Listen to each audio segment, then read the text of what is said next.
तो आइए शुरू करते हैं। अभी का विषय वस्तु है कि लग्न में सूर्यदेव किस राशि में कैसे फल देते हैं। तो अभी का विषय वस्तु है, लग्न में सूर्यदेव यदि कर्क राशि के हों तो किस प्रकार से फल दे सकते हैं, और अन्य सभी ग्रहों से युक्त हों तो किस प्रकार से फल दे सकते हैं। यदि कोई कक्षा में नया और प्रतिदिन की कक्षा में शामिल होना चाहते हैं तो स्क्रीन पर दिख रहे नंबर पर व्हाट्सएप पर कक्षा में कंटिन्यू हो सकते हैं, या इस वीडियो के डिस्क्रिप्शन में भी हमने अपने व्हाट्सएप समूह का लिंक दे दिया, वहां से भी शामिल हो सकते हैं।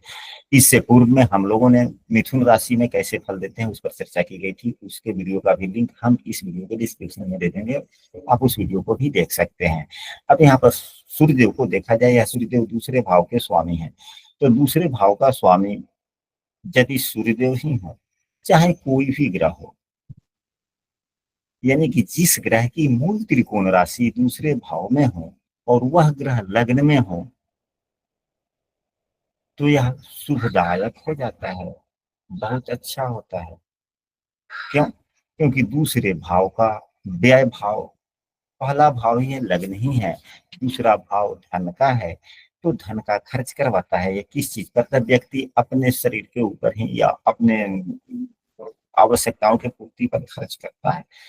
तो अच्छी बात है, जब आप व्यक्ति अपने आवश्यकताओं के ऊपर खर्च करे तो समाज में सम्मान प्रसिद्धि बढ़ती है। एवं यदि जिस ग्रह की, मतलब जो ग्रह लग्न में बैठा हुआ हो और उसका मूल त्रिकोण राशि अगर दूसरे भाव में हो, ऐसा भी देखा गया है कि वह व्यक्ति अपने पुरुषार्थ से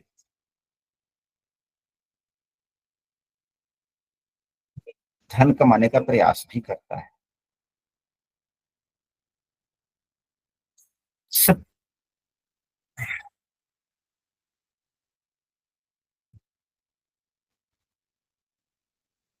परंतु यहाँ पर जल तत्व की राशि एवं अग्नि तत्व के ग्रह कुछ मेल नहीं होता, यानी कि यह मेल अच्छा नहीं है। हालांकि सूर्य देव चंद्रमा को मित्र ही मानते हैं, लेकिन राशियों के जो राशि का जो गुणधर्म है, वो उसमें और ग्रह के गुणधर्म यानी सूर्य के गुणधर्म में मेल नहीं हो पा रहा है। यह जो है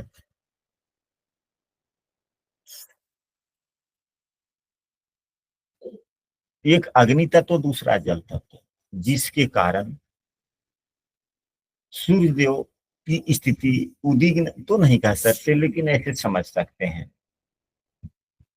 किस प्रकार से समझ सकते हैं? तो यह स्वभाव में थोड़ी ज्यादा उग्रता दे देते हैं, और सूर्य देव अधिकार के कारक हैं, दूसरों पर अधिकार जमाने की मनोवृत्ति थोड़ी ज्यादा हो जाती है।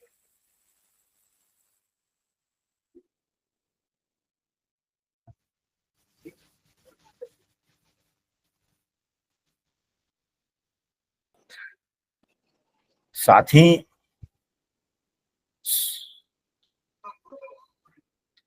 ऐसे व्यक्ति का जब कुटुंब जनों के भाव का स्वामी लग्न में होता है, ऐसे व्यक्ति अपने सभी कुटुंबियों ही नहीं, उनके पिता से भी लगाव थोड़ा अच्छा ही होता है।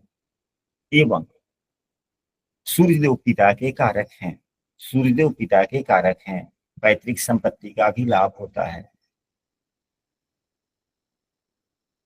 अब यहाँ पर सूर्यदेव की मकर राशि पर दृष्टि सप्तम भाव पर पड़ती है, जो इनकी शत्रु राशि है। दाम्पत्य जीवन में या हमारे व्यापार, दुकानदारी इत्यादि के क्षेत्रों में थोड़ी मोड़ी मतमुटाव देखने को मिल सकती है या मिलती रहती है। और इसका कारण क्या हो जाता है? इसका कारण यह है व्यक्ति के अहंकार रूपी वाणी बोलने से, क्योंकि यहाँ दूसरे भाव के स्वामी हैं। सूर्यदेव थोड़े रोबीले स्वभाव के भी हैं एवं अधिकारवादी हैं। तो हम ऐसे कह सकते हैं कि व्यक्ति के वाणी के कारण ही तकरार होने की संभावना है, बस। यानी कि मुख्य रूप से एक जो होता है अहम घमंड की भावना, वह हो सकता है, क्योंकि यह सेवक की राशि है। शनि सेवक है और सूर्य राजा है, इसलिए थोड़ी हम लोग ऐसे कह सकते हैं। एवं ससुराल पक्ष से भी उतने सहयोग मिलने की आशा नहीं की जा सके, नहीं मिलता। जब भी सूर्यदेव की दशाएं चलेंगी तो थोड़ा सा दाम्पत्य जीवन से संबंधित उसको समस्याएं आएंगी ही आएंगी, परंतु कार्य क्षेत्रों में आय के दृष्टिकोण से बहुत ही अच्छा है। क्योंकि कोई भी ग्रह अपनी दशाओं में फल किन किन स्थित जगहों को देता है, उसको भी आप लोग जान ले, समझ ले या जानते भी हैं। अपने राशि का सभी, अपनी दशाओं में अपनी राशि, अपनी मूल त्रिकोण राशि, अपनी उच्च राशि,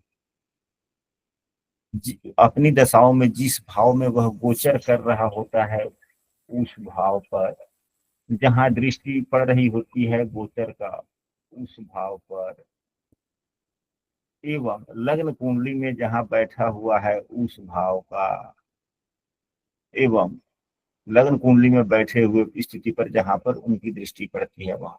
अब एक गोचर से, ग्रहों का गोचर जब होता है तो कहाँ कहाँ का फल दे दिया, काफी जगहों का फल दे दिया, 5-7 जगह का दे दिया।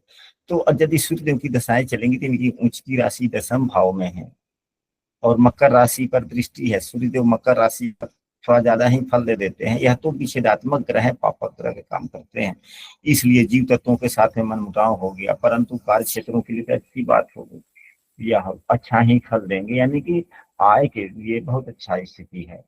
अब इसके बाद में यदि ग्रहों की युतियों की बात की जाए कि यदि सूर्य के साथ में अन्य ग्रहों की युतियां, तो हम पिछली कक्षाओं में भी हमने चर्चा किया कि यदि सूर्य के साथ में कोई भी ग्रह युक्त होता है तो वैसे ही प्रभावहीन हो जाता है, अस्त हो जाता है ग्रह, जिसके कारण वह कुछ कम ही फल देता है, परंतु अपना प्रभाव तो कुछ ना कुछ सूर्यदेव में डाल ही देता है। यदि सूर्य एवं चंद्रमा की युति हो जाए तो चंद्रमा स्वराशि का है और सूर्य के साथ यहाँ तो अमावस्या का जन्म हो गया।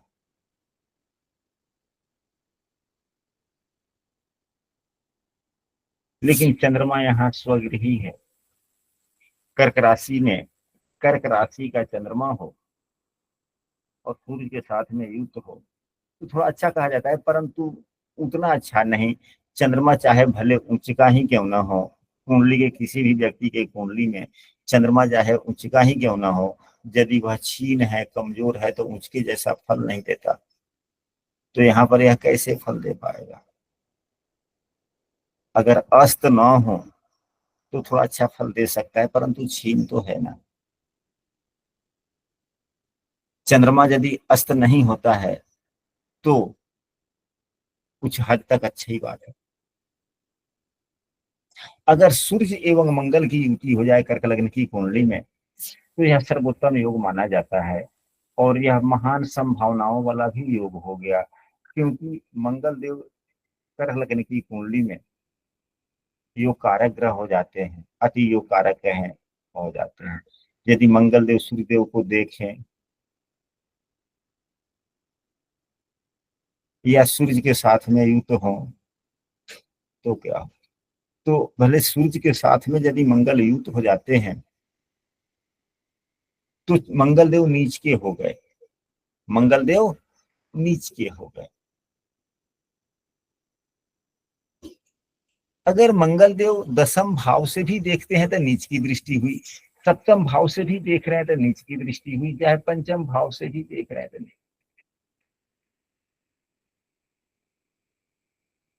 हाँ, यदि मंगल, अगर चंद्रमा केंद्र में कहीं हो, मजबूत चंद्रमा केंद्र में कहीं हो, यानी कि चंद्रमा सूर्य के साथ ना होकर इन स्थितियों में यदि चंद्रमा चौथे भाव में हो जाए, चंद्रमा सप्तम भाव में हो जाए या चंद्रमा दसम भाव में हो जाए और कर्क लग्न की कुंडली में सूर्य मंगल की युति हो या कर्क लग्न की कुंडली में सूर्य पर मंगल की दृष्टि हो जाए तो बहुत ही अच्छा सुखद संयोग है।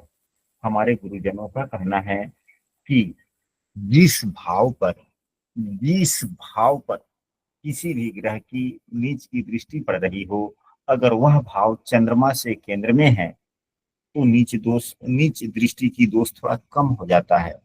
केंद्र में नीच की दृष्टि कम प्रभावी होती है, तो यह अच्छा हो जाएगा। नहीं तो यहाँ पर नीच राशि पर मंगल की दृष्टि होना यह अच्छा शुभ संकेत नहीं होता।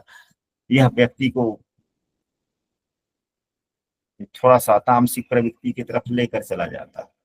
मंगल वैसे भी उग्रता का कारक है, लड़ाई झगड़े का कारक है। गलत गलत कार्यों के लिए व्यक्ति लड़ाई झगड़ा करने लगेगा, कुतर्क करने लगेगा, चलते चलते रास्ते पैरे पर झगड़ा कर लगेगा।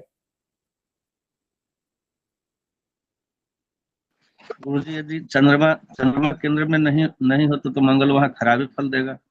हाँ, मंगल की युति या दृष्टि खराब फल देगा, लेकिन ना ही अब देखा जाए उतना खराब फल नहीं देगा।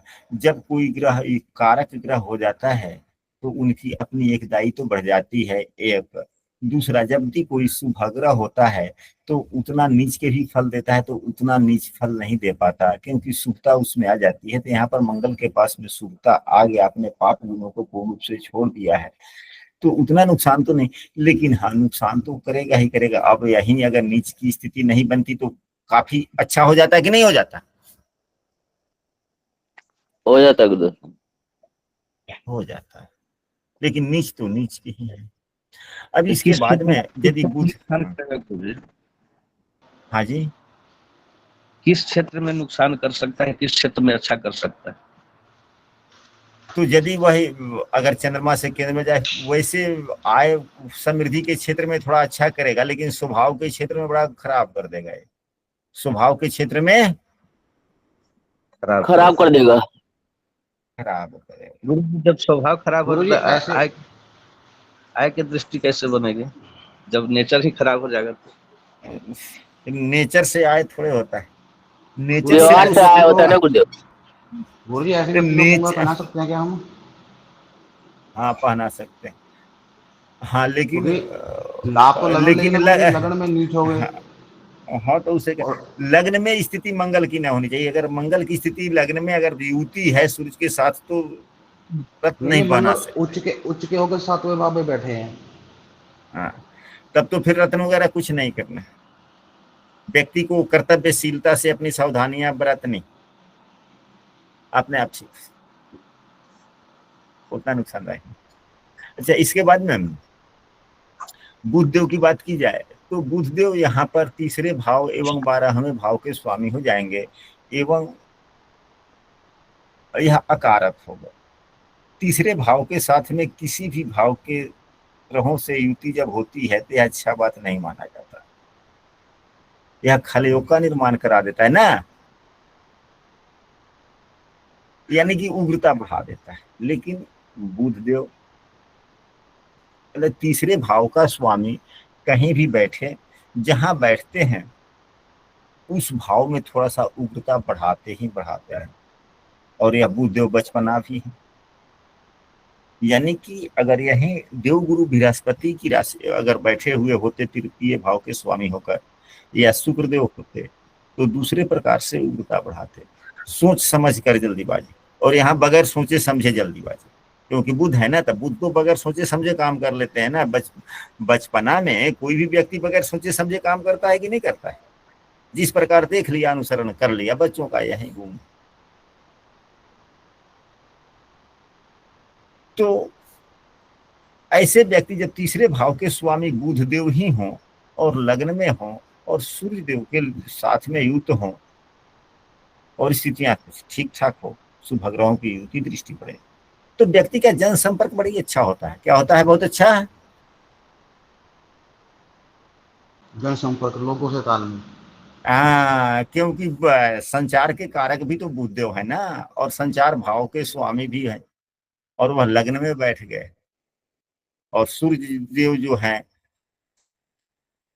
उसके साथ में, तो जनसंपर्क तो अच्छा कर लेते हैं।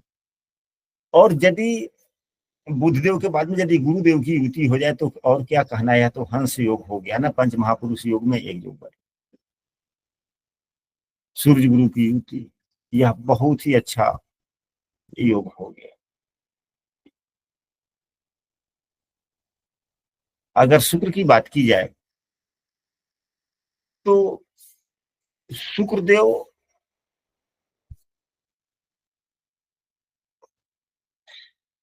यदि शुक्र एवं सूर्य की युति हो जाए लग्न भाव में है, तो हालांकि हम लोग हमेशा यही चर्चा करते आ रहे हैं कि यदि सूर्य के साथ में कोई भी ग्रह की युति होती है तो उतना लाभप्रद नहीं होती, क्योंकि संबंधित ग्रहगण ही अस्त हो जाते हैं।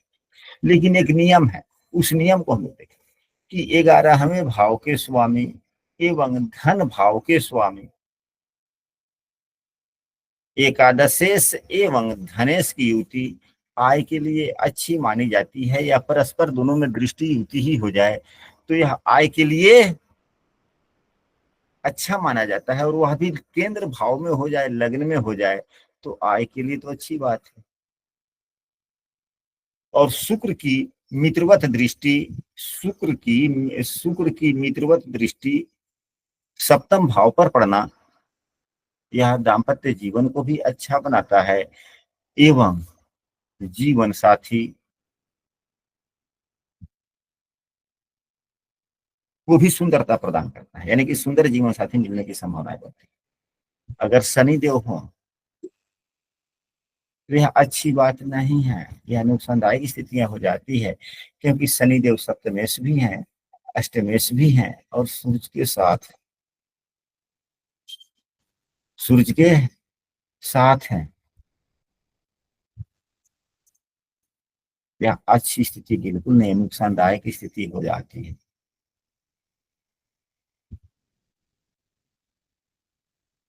कर्क राशि में सूर्य के साथ यदि राहु की युति होती है लग्न में, यह भी नुकसानदायक स्थिति होती है। यह लाभ नहीं देता, नुकसान ही देता है।